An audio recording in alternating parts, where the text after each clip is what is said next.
تمام بسم الله. الحمد لله والصلاة والسلام على رسول الله وعلى آله وصحبه ومن والاه. اما بعد، برادران و خواهران موحدم، الله سبحانه و تعالی هر یک شما را حفظ بکند و به شما برکه بتید. اهل بدعت و به خصوص این عاذری های دفاع کنندگان و مشرکین را الله خار و ذلیل کند. اخزاهم الله قبحهم الله. عاذری های مشرکین به داد و فریاد آمدند. عاذری مشرک محمد وارث منیب و برادرش به نام زبیر یا زبیر محقق که نام محقق را شرمنده کرد، یا زبیر به نام سلفی. ولی زبیر جهمی عاذری یک خبیث زندیق مشرکه که تلبیس بالای تلبیس میکند. البته این صبح وقتی که ما به درس مشغول بودیم به نزد ما آمد، زود یک دو سه جمله گفت و رفت. خودش با رفت. بعد از این ما به شبهه های او جواب دادیم. در حالت جواب دادن شبهه های ما، او تسجیل کرده خود به خود به ما گویا در همون حالت صحبت رد زده است و به کانال خودش به یکی از کانال ها گذاشته است. ما چی گفتیم؟ این عاذری یک حدیث را حجت آورد، حدیث ذات و انوات. حدیث ذات انوات معلوم است، مشهور است. ما گفتیم مدار این حدیث به دو آدم است: شریک ابن عبدالله، عبدالله ابن شریک، و سنان ابن ابی سنان. عقیلی سلف صالح سنان ابن ابی سنان را هم ضعیف میگن، این شریک را هم ضعیف میگن. حدیث ضعیف است، هم این بدو سند ضعیف است و هم متنن حدیث ضعیف است. فنکنون وقتی که ما حدیث رو ضعیف گفتیم، سنان ابن ابی سنان رو ببینید که این جاهل عاذری چی میگه. سنان ابن ابی سنان که از ابی واقد اللیثی روایت کرده است، مجهول الحال است. مجهول میگن علما، جهالت حال. سنان ابن ابی سنان این صحابی است، تو صحابی رو جرح کرده رایستی، تو چی گفته رایستی مولا صاحب؟ ای بچه، سنان ابن ابی سنان متوفی 32 هجری صحابی بدری است. سنان ابن ابی سنان او که از صحابی است، و سنان ابن ابی سنان دوالی ای آدم که از ثقه بدینه فرصت بده اقوال. ببینید، سنان ابن ابی سنان را میگد صحابه بود. سنان ابن ابی سنان را میگد که صحابه بود. انا کنون ما به شما میگیم که سنان ابن ابی سنان کی بود؟ صحابه بود یا غیر صحابه بود؟ اولا سنان ابن ابی سنان ابن محسن این صحابه بود رضی الله عنه که وفات کننده 32 هجری بود. و این سنان ابن ابی سنان ابن محسن به این حدیث ذات و انوات و به این روایتی که ما حکم کردیم هیچ ربط و تعلقی ندارند. این به صحابه ربط ندارد. اما سنان ابن ابی سنانی که در سندی حدیثی بارک الله فیکم حدیث ذات و انوات است، عقیلی سلف صالح این رو ضعیف گفته و این تابعین است. جهالت و مجهول حالش مجهول الحال است میگه، جهالت الحال دارد، برای همین حدیثش منکر است گفته. الا در حالتهای تعلیق و غیره، در حالتهای معلق ذکر شدنش، یا در بعضی حالتهایی که حدیث های صحیح بسیار آمده، این بعضی حدیث ها رو در پهلوش ذکر کند بوک ندارد، لیکن خودش تنها یک حدیث رو ذکر کرد، علما ضعیف بود. این سنان ابن ابی سنان رو چه خیلی که اینجا میبینید ما گرفتیم از کتاب ها، اسمش رو دو اسم گفته. قسمی از علما گفته اسمش یزید ابن امیه است، همین سنان ابن ابی سنان، و گفته شده که اسمش ربیعه هست. یعنی این آدم معلوم نه که همین سنان ابن ابی سنان دوالی اسمش یزید ابن امیه است یا ربیعه است. انا همین است جهالت که عاذری ها نمیدونند. در علم حدیث یک انسان نامش نامعلوم شد، این ربیعه بود یا که یزید بود، این سنان ابن ابی سنان کی بودنش مجهول شد، حالتش مجهول شد. یعنی همین سنان ابن ابی سنان 100% شناخته نشد، مجهول الحال شد. برای همین این حدیث منکر گفت. از جابر ابن عبدالله روایت کرده، اون در دومش میاد روی زید ابن اسلم الاخرین قال احمد ابن احمد ابن عبدالله العجلی. بعضی از علما چه خیلی که میبینید، بله بعضی از علما چه خیلی که میبینید ثقه گفته، ولیکن عقیلی محدث علم رجال این رو مجهول الحال گفته به مانند شاگردش عمرو. و اینها این جهلا فرق بین سنان ابن ابی سنان الدؤلی و سنان ابن ابی سنان صحابه نمیروند. حالا متهم میکند که من گویا صحابه رو مجهول الحال گفتم، لیکن این احمق نفهمید که، این جاهل به نام محقق نفهمید که سنان ابن ابی سنان الدؤلی رو گفتم که علما در بالای این سنان ابن ابی سنان اختلاف کرده. قسم از علما بله گفتند این سنان ابن ابی سنان یزید ابن امیه صحیح گفته، و قسم از علمای محدثین قوی به مانند عقیلی که این خیلی قوی در علم رجال سلف است اومده میگه که این سنان ابن ابی سنان یزید بودنش هم معلوم نیست، ربیعه بودنش هم معلوم نیست، حالتش مجهول است، به مانند شاگردش عمرو بارک الله فیکم و ضعیف است. سنان ابن ابي سنان الدؤلي ابي واقد الليثي وقال اینجا کمی خیلی ببینید مایده هست، چشم کمی نمیبیند.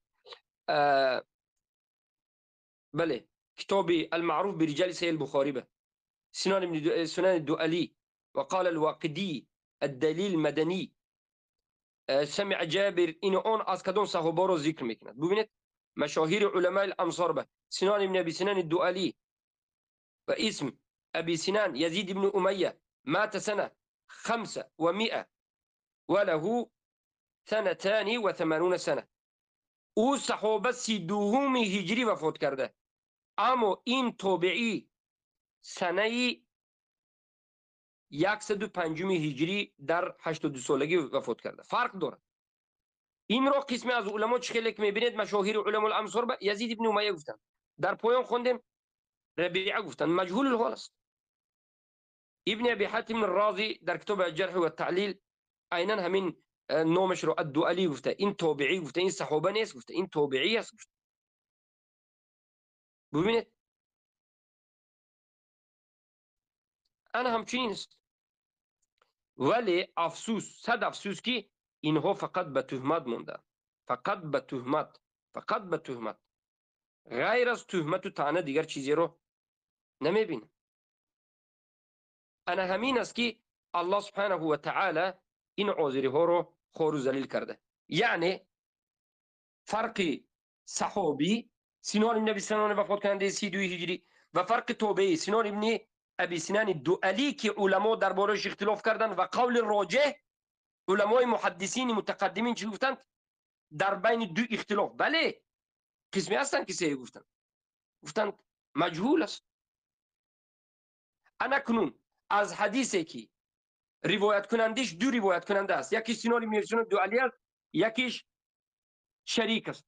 وقتی که مجهول باشد آیا از این احادیث مجهول، از این احادیث ضعیف کمترین درجهش علما در بالای این حدیث اختلاف کرده، کمترین درجهش، آیا از این حدیثی که علماهایی که صحیح گفته در اینجا هیچ به شرک اکبر دلالت نمی کند گفته، بلکه شیخ الاسلام ابن تیمیه رحمه الله گفته این شرک اکبر نیست بلکه مجرد مشابهت به کفار است، گناه کبیر است.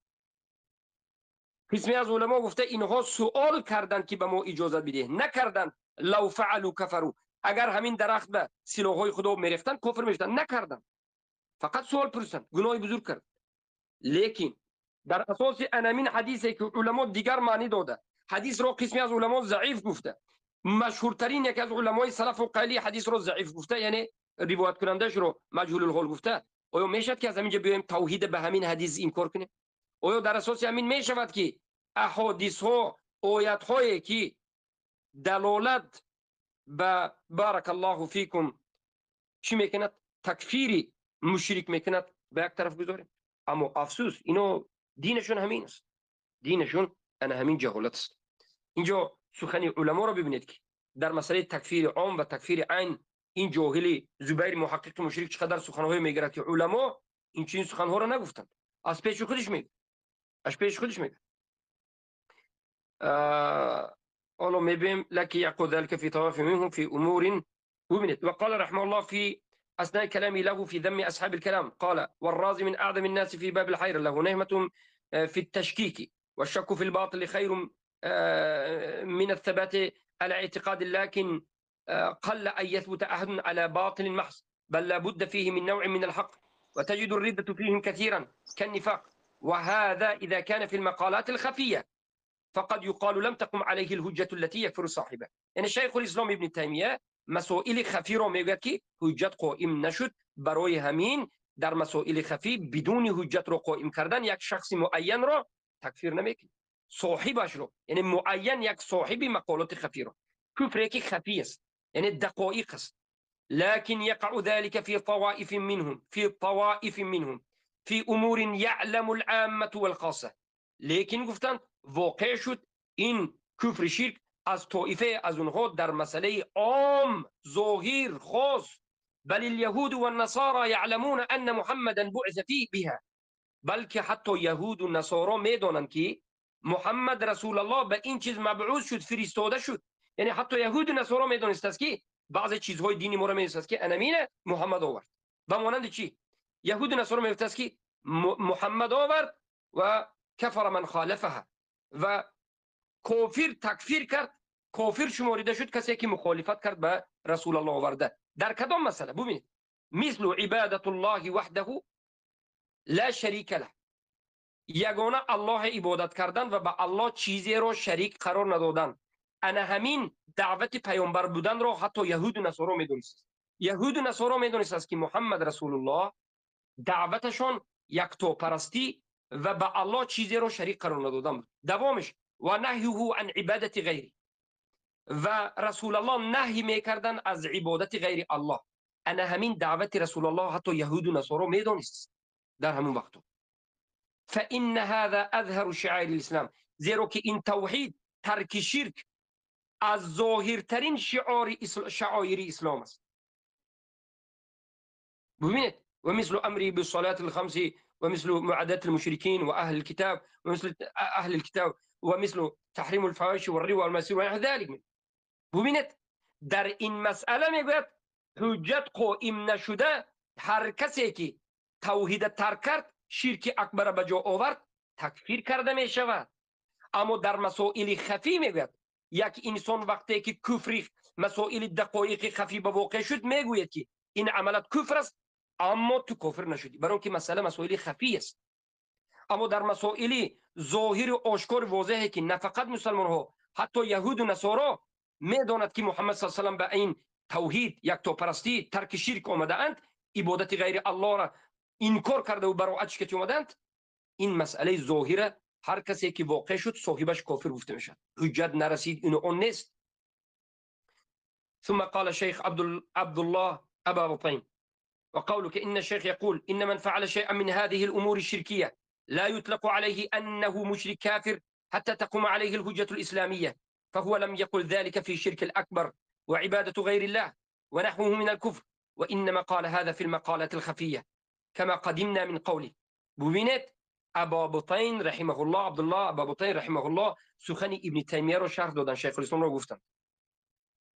اما سخن شیخ الاسلامی که شیخ الاسلام ابن تیمیه رحمه الله فرمودن این شرک ها که هر کسی انجام بدهد ما اول حجت رسونده بعد از این تکفیر میکنیم، این سخن ابن تیمیه در مسئله شرک اکبر و کفر اکبر ظاهر نیست، بلکه این سخن ابن تیمیه تعلق دارد به مسئله خفی که هر کسی که در مسئله خفی واقع شود عملش رو کفر میگوید و پیش از تکفیر کردن اول حجت میرسونید بعد تکفیر میکنید، مسئله دقایق خفی.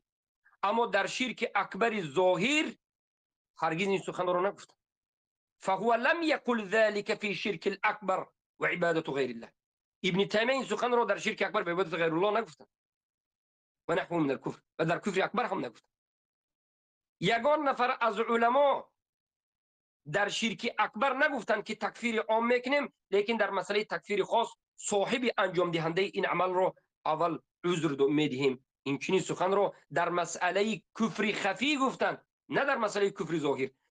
استغاثه میگوید زبیر محقق مشرک میگه که کسی که استغاثه غیر الله را بکند جهل و عذر است. میگه آیا استغاثه کردن قبر، استغاثه کردن ولی صالح، آیا این عبادت هست یا نیست؟ عبادت است. این عبادت شکننده توحید است یا نیست؟ شرک، قبر پرستی، استغاثه قبور وقتی که به وجود آمد توحید شکست یا نیست؟ بله شکست. سوال دیگر، وقتی که شرک اکبر استغاثه را کسی انجام میدهد آیا توحیدش ظاهر، یعنی ببینید آیا توحید و شرک اکبر در یک جا باقی میماند؟ کسی استغاثه کرد، بعد از استغاثه کردن آیا توحیدش میماند؟ امام شافعی نقل میکنند، سخن امام شافعی را مروزی و غیره مزنی علما نقل کردند که امام شافعی گفتند التوحید و الشرك نقیضان لا یجتمعان ابدا. شرک، بگویم اول توحید و شرک دو نقیض است که در یک جا جمع نمیشود. شرک اکبر کردی نابود میشود، توحید نابود میشود، حکم ظاهرا به تو داده میشود، مشرک گفته میشود. بجز در نزد جهمی ها، بجز در نزد این خوبسا، این مسئله به اجماع ثابت شده در اساس قرآن و سنت است. الله در ده ها آیت ذکر کرده است که ایمان و کفر در یک جا جمع نمی شود، توحید و شرک در یک جا جمع نمی شود. الم تر الى الذين يزعمون انهم آمنوا بما انزل اليك وما انزل من قبلك يريدون ان يتحكموا للطاغوت. الله تکفیر کرد کسانی را که خود را مسلمان گفتند، دعوای اسلامی کردند ولیکن به شرک اراده واقع شدند. اراده حالا شرک نکردند، اراده شرک، اراده تحکم مراجعت به محکم غیر الله کرد. به مجرد اراده کردن محکم غیر الله شرکی به وجود آمد، توحیدش نابود شد. اگرچه او خود را مسلمان میگفت الله او را دروغگو کافر گفت. هم در مسئله استهزاء، به مجرد استهزاء کردنش، استهزاء که به وجود آمد ایمانش نابود شد. بالله و آیاتی و رسولی کنتم تستهزئون لا تعتذروا قد کفرتم بعد ایمانکم. آیا به الله و به رسولش و آیات های الله سبحانه و تعالی دارید استهزاء می نموید؟ عذر نارید، به تحقیق بعد از ایمانتون کافر شدید. یعنی وقتی که کفر به وجود آمد الله ایمان را نفی کرد. وقتی که شرکی اراده مراجعت به محکم طاغوت، اراده تحاکم طاغوتی به وجود آمد، وقتی که ظاهر شد ایمانش الله دروغ شمارید، نابود کرد. ایمان به کفر، شرک به توحید جمع نمی شود. این در اساس قرآن است. لا تجد قوم يؤمنون بالله واليوم الآخر يوادون من حاد الله ورسوله ولو كانوا آباءهم او ابناءهم او اخوانهم او عشيرتهم الى اخر الايه.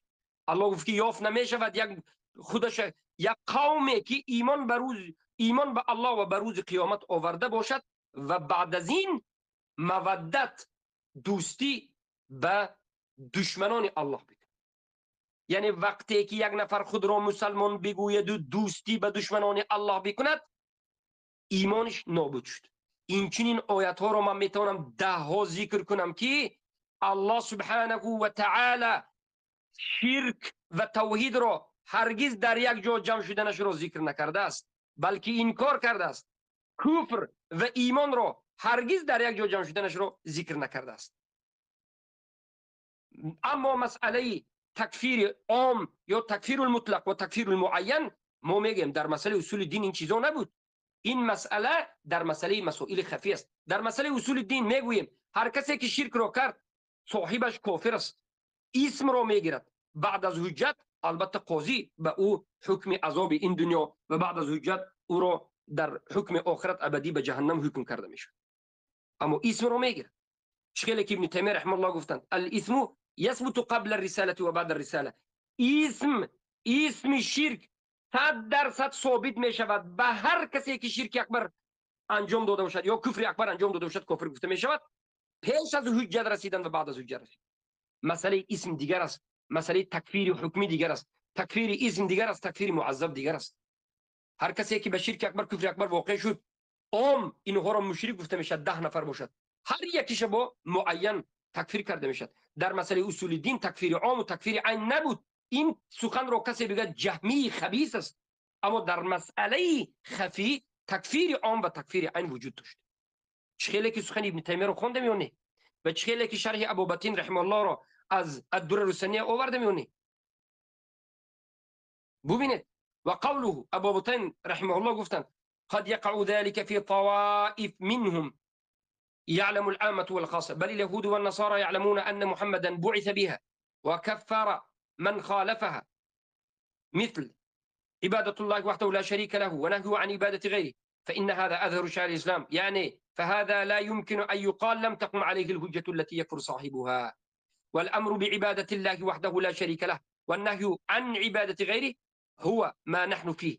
قال تعالى: رسلا مبشرين ومنذرين لئلا يكون للناس على الله حجة بعد الرسل. ابو بطير رحمه الله گفتن که اما سخن ابن تیمیه رحمه الله که گفتند بعضی از این مشرکین واقع می شود به شرک، به کفری که همه مردم میدونن که این کفر است و این شرک است. عامه مردم و خاصه مردم، هم علما و هم مردم عامه مسلمان ها میدونن که انمی شرک است. نه فقط مسلمان ها، حتی یهود و نصارا میدونن که این کفر است و شرک است. و حتی یهود و نصارا میدونن که محمد صلی الله علیه و سلم به همین مبعوث شد و تکفیر کرد هر کسی که به همین مسئله به محمد صلی الله علیه و سلم مخالفت کرد. مثل چی؟ ظاهرترین مسئله دین ما چی؟ یگانه عبادت کردن الله سبحانه و تعالی که شریک نداره، او شریک برای او نیست. مثل عبادت الله وحده، مثل عبادت نمودن یکتا و تنها الله را که شریک او هرگز شریک نداره. و نهی از عبادت غیره و نهی عن عبادت غیره و نهی کردن از عبادت غیر الله. قبر این عبادت الله است یا غیر الله؟ غیر الله. نهی کردن از عبادت قبر.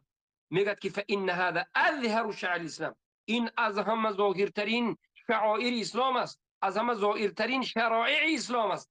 یعنی میگه در ابا بطن میگه که یعنی معنای سخن شیخ الاسلام ابن تیمیه این است که ناممکن است که در این مسائل گفته شود که اقامت حجه نشد. ببینید فهذا لا يمكن ان يقال لهم ان يقال لم تقم عليه الحجه التي يكفر صاحب. در این مسئله توحید، در مسئله عبادت غیر الله، در مسئله قبر پرستی هیچ ناممکن است که گفته شود که به این مشرکین، کسانی که توحید ترک کردند و قبر پرستی کردند، عبادت غیر الله را کردند، حجت قائم نشد. اینها جاهلند. صاحب این مشرکین، صاحب این شرک را تکفیر معین کرده نمی شود. این مسلمان است تا رسیدن حجت گفتن ناممکن است. میگه این مذهب اهل سنت نیست. برای چی؟ والامر بعبادت الله و لا شریک له والنهی عن عبادت غیره. انا مین است که میگه امر به عبادت الله، یگانه به او را عبادت کردن و به او شریک چیزی را قرار دادن، نهی کردن از عبادت غیر الله، این همون صدد راه است که ما گفته است. اما مسئله حجت، این رسل مبشرین و منذرین لئلا یکون علی الناس لئلا یکون للناس علی الله حجت بعد الرسل، این در مسئله چی است؟ عذاب است. بل اليهود والنصارى يعلمون ذلك. حكي لنا عن غير واحد من اليهود بالبصرة أنهم عابوا على المسلمين ما يفعلونه عند القبور. ابو بطین رحمه الله گفتن که اما نسبتی سخن شیخ الاسلام که حتی یهود و نصارا توحیدی که محمد صلی الله علیه و سلم به همون توحید آمدند میدونست. به ما گفتند از یک چند راه حکایت شده که یهود در بصره عراق مسلمان ها را عیب زدند، مسلمان ها را طعنه زدند و گفتند که ای بنام مسلمان ها ما یفعلونه ای بنام مسلمان ها، آنچه که در نزد این قبرها میکنید این چی است؟ این کان نبیکم امرکم بهذا فلیس بنبی. اگر این قبر پرستی که شما درباره قبر از استغاثه و طواف و عبادتی که میکنید، اگر همین قبر پرستی را پیامبر شما، نبی شما محمد صلی الله علیه و سلم به شما امر کرده باشد، پس او نبی نیست. و ان لم یأمرکم فقد عصیتموه. اگر نبی شما این را به شما امر نکرده باشد، پس شما به او عصیان کردید. و عبادت الله وحده لا شریک له هی اصل الاصول. ابا بطین رحمه الله گفتن که عبادت کردنی الله یکتا و تنها، یگانه خودش را که هیچ شریک ندارد و هیچ شریک از اون به او نیست، این اصل هاست، اصل ریشه تمامی اصل های دین است. از این دیده اصل تر دیگر چیزی نیست، از این دیده دیگر مسئله بالاتر نیست. زیرا که به خاطر همین تمام انسان ها خلق شد. گفتن تمام جن ها خلق شد. الذي خلق الله الجن والانس لاجل. این همون عبادت یگانه الله کردن، شرک ترک کردن، این اصل اصولی هست که تمام خلق را الله از جن ها و انسان ها به خاطر همین خلق کرد و گفت و ما خلقت الجن والانس الا ليعبدون. ما خلق نکردیم جنها و انسانها را مگر به خاطر اینکه یگانه الله عبادت بکنند. ای یعبدونی وحدی گفتن، ای یعبدونی وحدی، تنها مرا عبادت کنند. کسانی که امروز قصد میکنند همین عمل رو، میروند قبر پرستی رو دیده و دانسته انجام میدهند، اما نمیدانند که همین عمل کفر شرک است. به مجردی کردنشون مشرک میشن، زیرا که اینها قبر پرستی که کردند، استغاثه از غیر الله کردند، عبادت رو به غیر الله انجام دادن یا ندادن. استغاثه طلب کمک، طلب جلب منفعت و دفع مضرات. دعا عبادت است یا نیست؟ الدعا عبادت. الله سبحانه و تعالی در قرآن گفت که دعا عبادت است. این تدعوهم لا يستجاب لكم، ان تدعوهم لا يسمعوا دعاءكم. بله، ان تدعوهم لا يسمعوا دعاءكم. اگر دعا کنید قبرها صاحبای قبر شما رو نمیشنن.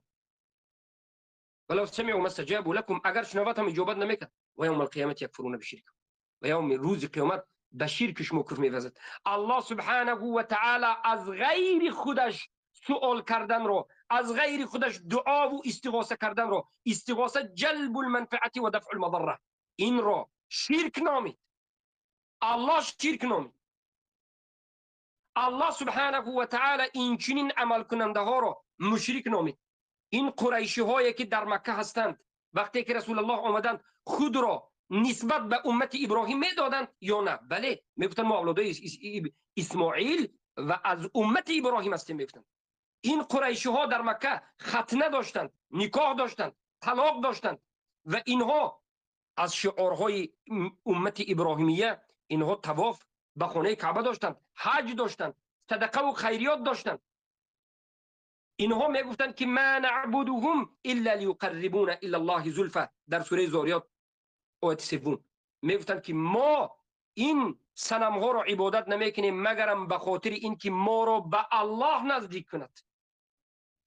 الله میگه انمی مشرکان را پرس، مشرکان قریش پرس که کی زمین و آسمان خلق کرد؟ کی به تو باران میبارد؟ کی زمین و آسمان نگاه میدارد؟ کی یدبر و ما یدبر الامر؟ کی تدبیر امر ها را میکرد؟ به همه این سوال ها جواب زود میدادند که فسیقولون الله، الله میگفتند. در توحید ربوبیت اکثر اینها انا همچنین ایمان داشتند، اما هیکل را بین خود و بین الله واسطه گرفتند. گفتند ما گناهگاریم، ما را به الله رسون، در حق ما از الله طلب دعا کن. به مانند امروزه مشرکینه که صوفی قبوری رافضه هستند، خود را امتی محمد رسول الله میگویند. اگر امتهای مشرکین دیگر، امتهای گذشته دیگر پیامبران اگر صنم پرستیده باشد، اینها قبر میپرستند، وثن میپرستند. بین خود و بین الله اگر دیگر مشرکین هیکل و صنم گرفته باشند، اینها قبر و خاک و سنگ را میگیرند. چه فرق دارد؟ فرزندان آدم علیه السلام رسم را کشید آیسته آیسته رسم را عبادت و بین خود و بین الله واسطه گرفت. نوح علیه السلام آمدن تکفیر عام و تکفیر عین کرد. انا همچنین نبیرگان نوح علیه السلام بعد از طوفان باز به شرک واقع شد. هود علیه السلام آمدن تکفیر عام و عین کردن. انا همچنین است.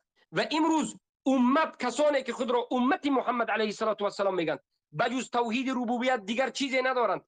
توحید الوهیت را نمیفهمند، توحید اسماء و صفات را نمیفهمند، توحید حاکمیت را نمیفهمند.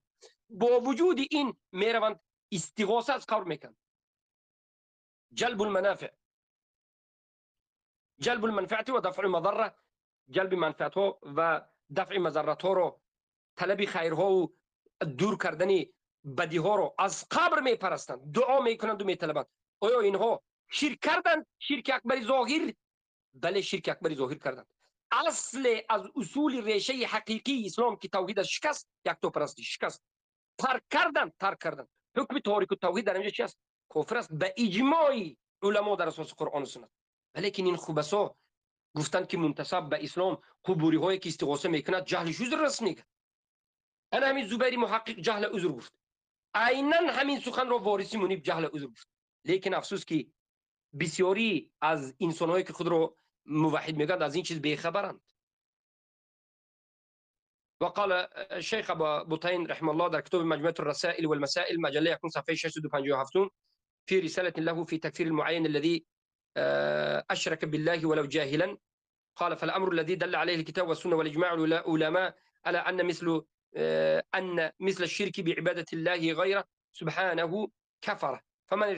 فمن ارتكب شيئا من هذا النوع أو حسنه فهذا لا شك في كفره، ولا بأس بمن تحققت منه أشياء من ذلك أن تقول كفر فلان بهذا الفعل. ويبين هذا أن الفقهاء يذكرون في باب حكم المرتد أشياء كثيرة يصير بها المسلم مرتدا كافرا، ويستفتحون هذا الباب بقولهم: من أشرك بالله فقد كفر، وحكم أنه يستتاب، فإن تاب وإلا قتل، والاستتابة إنما تكون مع مؤينين. الله أكبر، الله أكبر. أنا إينست حق، أنا إينست منهج. در رسالة گفتند، رسائل والمسائل، گفتند که در رساله چی؟ تکفیر معین. ابابوتین رساله تکفیر معین رساله دارد. گفتند که آن تکفیر معینی که آنی که یعنی کسی که شرک آورد به الله اگر که جاهل باشد، نام رساله تکفیر معین مشرکه که تکفیر معین کسی که شرک آورد به الله اگر که مشرک باشد. ببینید نام موضوع دیده شدید فی رساله، در رساله که از آن خودشون است. نام رساله چی؟ تکفیر المعین الذي اشرک بالله ولو جهل. البته بعضی علما معنوی گفتن، لیکن تکفیر معین مقصد کتاب همین بود که یک آدم معین شرک کند هم جاهل باشد هم مشرک گفته میشد. دوام سخنشون گفتن قال فالامر الذي دل عليه الكتاب والسنه والاجماع علماء الامه. همون امری که، همون اعتقاد خوبی که، همون منهج خوبی، همون امر خوبی که دلالت کرد به همون کتاب الله و سنت رسول الله و اجماع به همون دلالت میکند، اجماع علما به همون دلالت میکند، این است که شرک آوردن به عبادت الله سبحانه و تعالی، غیر الله را عبادت کردن، یعنی شرک قرار دادن به الله غیر الله را، کفر است. فمن ارتکب شیئا من هذا النوع، هر کسی، عموم سخن درباره عموم رفته است، یعنی عموم هر کسی که مطلق ارتکاب شود به چیزی از این نمود شرک، یا یعنی عبادت غیر الله، یا عبادت غیر الله را خوب شمارت، حسن نیک شمارت، گفتن که فهذا لا شک فی کفره، پس این انسان هیچ شک در کفرش نیست. در اینجا معین آمد، هذا کفره، ضمیر به معین است. ولا بأس، انا کو ببینید، و هیچ باکی ندارد بمن تحققت منه اشیاء من ذلك ان تقول، و هیچ باکی ندارد که کسی را دیدی که در او انا همچنین عملهای شرکی به وجود آمد، یعنی عبادت غیر الله دیدی که یقینا دیدی که یک انسان عبادت غیر الله را کرده، شرک به وجود از او عبادت غیر الله به وجود آمد، هیچ باکی ندارد که تو اونا بگویی که کفر فلان به هذا الفعل، بگویی که فلان آدم، فلان یک آدم معین را گفته می شود کافر شد، فلان آدم معین با همین فعلش.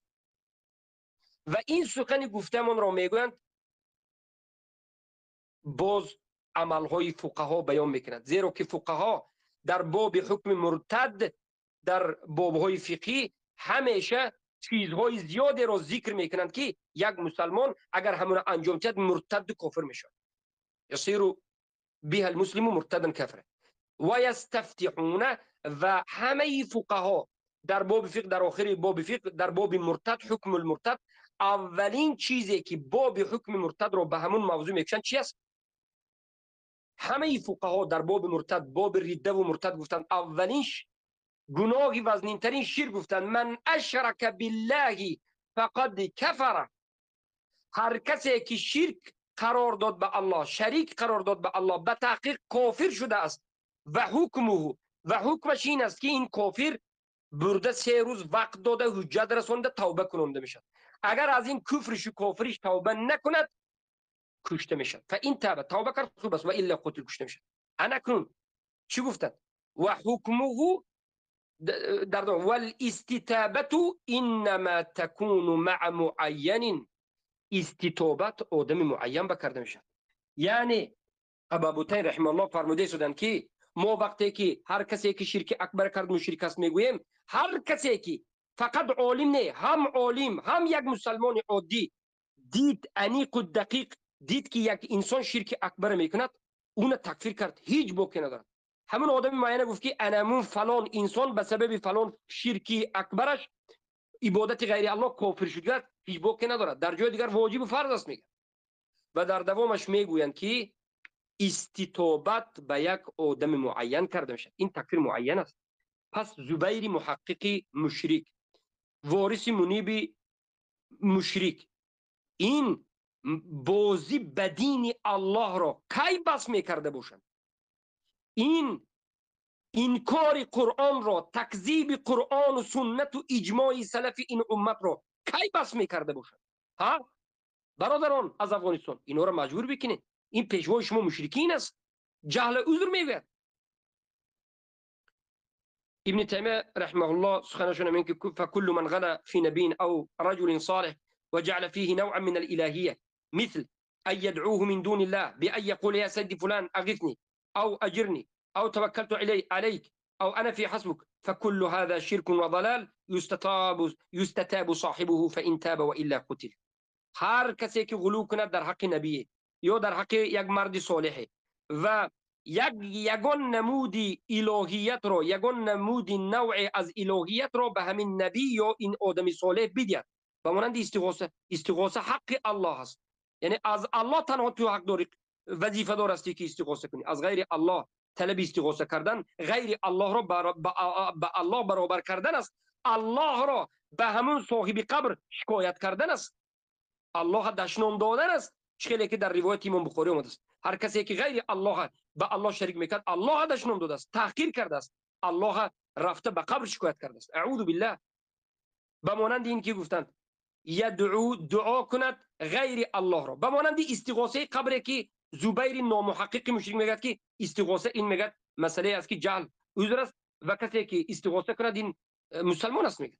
اما میگن که به مانند این که شیخ الاسلام میگن که ابن تیمیه، اما میگن دعا کند به مانند اینکه دعا کند غیر الله را، بگوید که ای سیدی فلانی اغیثنی، ببین استغاثه، طلب فریادرسی، مرا کمک کن، بگوید اغیثنی، انا استغاثه تو را شرک اکبر گفتند. او اجرنی، یا مرا امت، بگوید پناه بگیر، بگوید یا من به تو توکل کردم، بگوید من در زیر حمایت تو هستم، بگوید انا فی حسبک، بگوید. همه این عملها شرک و ضلالت است. انا کن یستتاب صاحبه، یعنی این کافر است، برای همین برده استتابت کننده میشه، استتابت برای همین برده کننده میشه. فان تاب و الا قتل، اگر توبه نکرد کشته میشه. انا کن فهمیدید که برادران عزیز بارک الله فیکم، در این مسئله تکفیر عام و تکفیر معین تقسیمات وجود ندارد. در مسئله اصول دین تقسیماتی که علما کردند، شیخ الاسلام ابن تیمیه، علمای نجد کردند رحمهم الله تعالی، این در مسئله دقایق خفی بود. در مسئله خفی میگوید این مسئله کفر است، تو کفر رو کردی لیکن کافر نیستی. در مسئله اصول دین میگه تو کفر رو کردی کافر هستی. شما 10 نفر کفر رو کردید، در مسئله کفر اکبر شرک اکبر ظاهر کافر شدید، یک نفرش هم کافر شدید، میبری یک نفر توبه میکنی. معین است یا نیست؟ ابو بطین رحمه الله، علمای نجد، ابن تیمیه، همه علما همین خیلی گفتن. اما این خوبسا، این جهمی های زمانه نیست میگن، تکفیری معین نیست میگن در مسئله استغاثه. استغاثه را اکنون اولین براتب فهمیدیم که استغاثه اصلی اصول نبوده است. یعنی استغاثه کردن از الله، تنها از الله طلب فریادرسی کردن از توحید نبوده است. توحید اصلی اصول نبوده است. شکستن توحید شکستن اصلی اصول نبوده است. عبادت کردن تنها و یکتا الله و ترک کردن عبادت غیر الله، یگانه از الله طلب فریادرسی کردن و استغاثه رو از غیر الله نکردن اصلی اصول نبودنش رو تنها ما امروز از این جهمی محقق مشرک فهمیدیم. همه امت اجماع میکنن که اصلی اصول، اصل ترین دین ما از همه اصل عبادت یگانه الله و ترک عبادت غیر الله است. کسی که استغاثه به غیر الله کرد، عبادت الله کرد یا عبادت غیر الله؟ عبادت غیر الله. اصل دین شکست یا نه؟ بله، اصل دین شکست، زیرا که استغاثه غیر الله، عبادت غیر الله توحید را میشکند. اصل توحید کی، اصل دین کی، یگانه باید الله عبادت میکنه.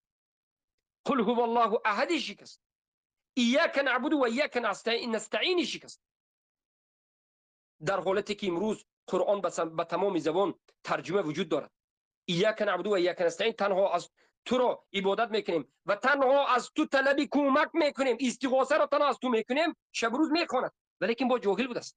ای خبثای مشرکین عاذری ها، انمین است که بدعی مکفره شما است، انمین است که دین کتی بازی میکنید، تلبیس میکنید و باز جاهلت بین سنان ابن ابی سنان و سنان ابن ابی سنان دو علی را نفهمیدید، اختلاف علما را در بالای سنان ابن ابی سنان نفهمیدید. آیا مسئله دین، اصل دین که این یگانه الله عبادت کردن است، عبادت الله وحده لا شریک له است و ترک عبادت غیر الله است، اصل دین را در اساس یک حدیث ضعیف گرفته میشد؟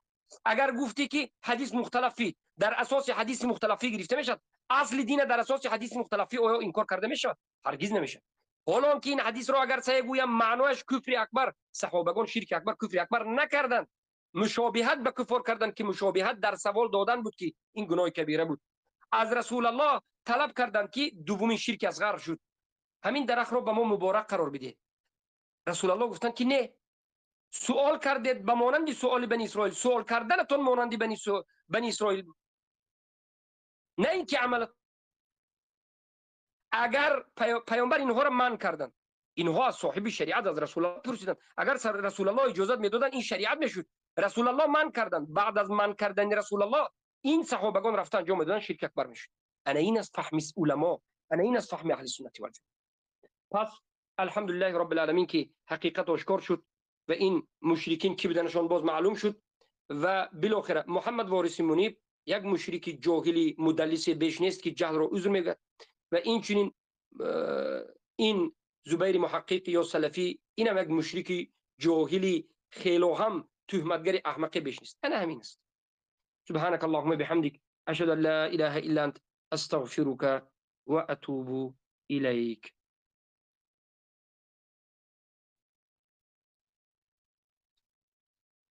السلام عليكم ورحمة الله وبركاته.